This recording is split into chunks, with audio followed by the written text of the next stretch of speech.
हाँ जी बेटा, भाग 4 में आज हम पढ़ेंगे रूपक अलंकार के बारे में। भाग 3 में हमने उपमेय और उपमान के बारे में पहले से ही जानकारी प्राप्त कर ली थी। तो रूपक में क्या होता है, यहाँ उपमेय में जो है उपमान का आरोप जो है लगाया जाता है, वहाँ पे होता है रूपक अलंकार।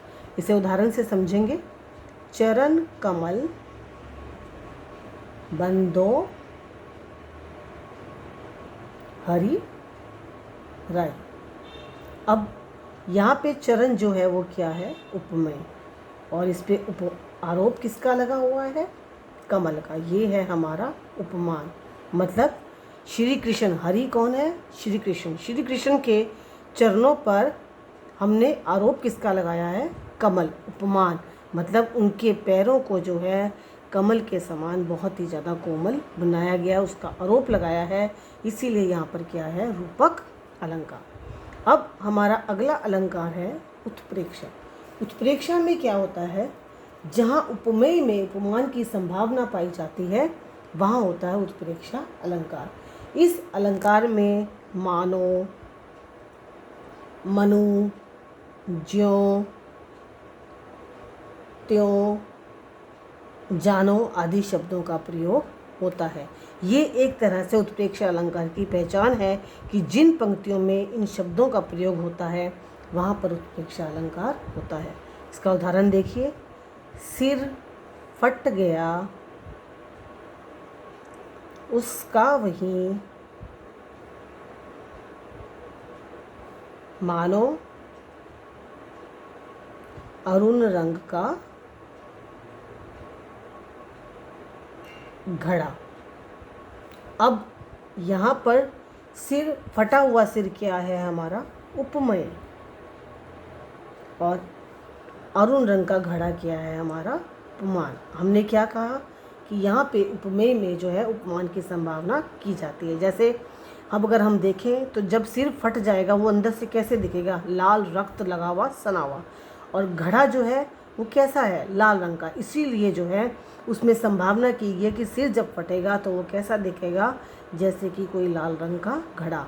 तो ये जो है यहाँ पर देखो मानो शब्द आ गया है, उससे पहले ही पता चल जाता है कि यहाँ पर कौन सा अलंकार है, उत्प्रेक्षा अलंकार।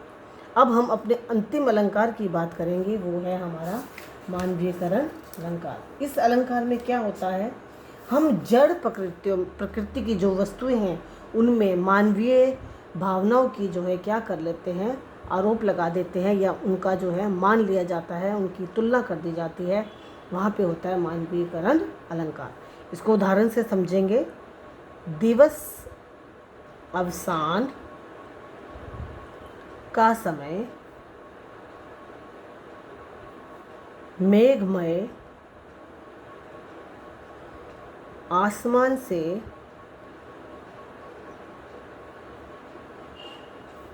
उतर रही है, वह संध्या सुंदर परी सी धीरे धीरे धीरे। अब देखो, दिवस अवसान मतलब जब दिन का समय ख़त्म होने का समय होता है तो उस वक्त क्या होता है, चारों तरफ जो है सफ़ेद से रंग की चादर सी बिछ जाती है।